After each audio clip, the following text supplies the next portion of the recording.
with Jagannath and Krishna, and I get embarrassed about that because there's a part of me that I'm a very deep anarchistic person, and I don't believe in respecting people.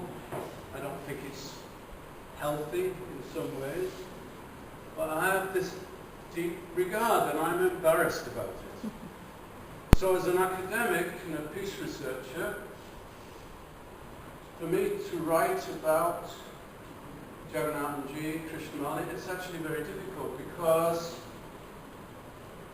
whatever your values, and I have some very deep values about non-violence,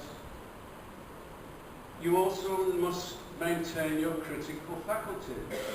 It's no point in just saying everything is wonderful, and we've nothing to learn because Gandhiji said it all, because then you're dead, mentally, spiritually, and politically.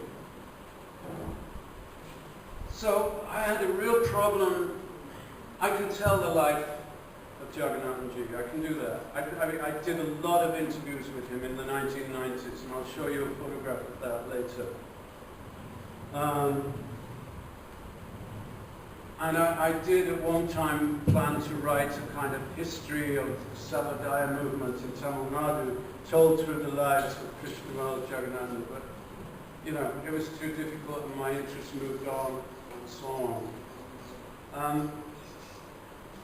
But the real problem I had with this was not just because of my personal regard, about which I'm embarrassed, but also I can tell the chronology. I can break the career down into different stages. But if you're writing something, you've got to have I don't know what you might call it, a coat-hanger, a tag, a theoretical perspective, something.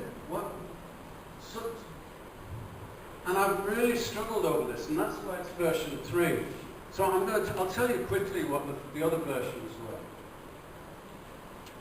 were. Version 1, it struck me, one of the things about, and if I talk about Jagannath-ji, I'm also, in a way, Krishnamurti's here, so I've got to be careful what I say.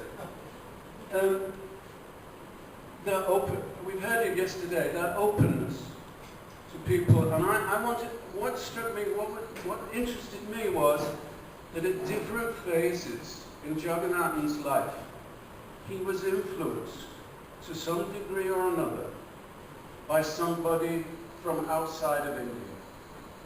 And I think that's a big lesson. I have Indian friends who come, I've invited them to conferences that I've organized in Coventry on non-violence. And they've been absolutely amazed that there's all these people out there in the West who are thinking and practicing non-violence. And too many people in India are in a Gandhi cocoon. There's a world out there, and we're thinking. So if you just look through Jagannath-ji's life, right back in 1929, he was influenced by the example of a Scottish minister, missionary, forester, who lived a simple life. In the early 1930s, he joined the ashram of Dr. Forrester. And that's where, of course, he first came in touch with his lifelong companion, Kaitanji. I always remember asking Jagannathan, I said, what did you learn from Kaitan? And he said, I learned nothing. I taught him everything. We know that's not true.